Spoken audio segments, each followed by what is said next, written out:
تمہیں پتا ہے نا فیصلہ آباد میں نے تمہیں پیدا کیا اور میں نے تمہیں کچھ نہ کہا، صرف تمہیں دیکھتا رہا، تمہاری سنتا رہا۔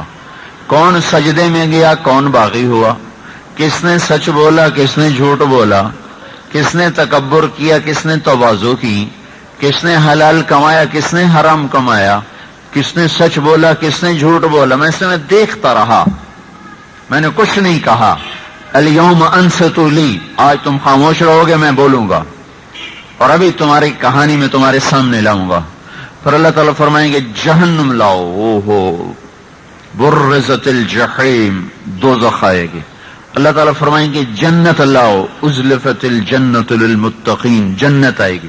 پھر کہیں گے پل صراط لاؤ، ونضع الموازین القسط، پل صراط آئے گا، ترازو آئے گا، لیکن ترازو لاؤ تو ترازو آئے گا۔ پھر اللہ تعالیٰ فرمائیں گے پل صراط وَإِن مِّنكُمْ إِلَّا وَارِدُهَا كَانَ عَلَى رَبِّكَ حَتْمًا مَقْضِيًّا۔ اب یہ سارا میدان محشر مسلح ہو گیا، مجرم کے لیے تیار ہے پکڑنے کو، اور محرم کے لیے تیار ہے عطا کو، سخا کو، جود و بخشش کو۔ جنت کی مہک اٹھ رہی، جہنم کے شعلے بھڑک رہے، ترازو کے پلڑے ہل رہے، پل صراط جھول رہا ہے، اور انسانوں کی ٹانگیں تھر تھر آ رہی ہیں، کانپ رہی ہیں۔ کوئی انسان 70 نبیوں کا عمل بھی لے کر آئے گا تو ایک دفعہ وہ گھبرا کر کہے گا ہائے میں مر گیا، کہاں جاؤں۔ آدم علیہ السلام جیسی ہستی کہیں گے اللہ میری جان بچا، میں کسی کا سوال نہیں کرتا۔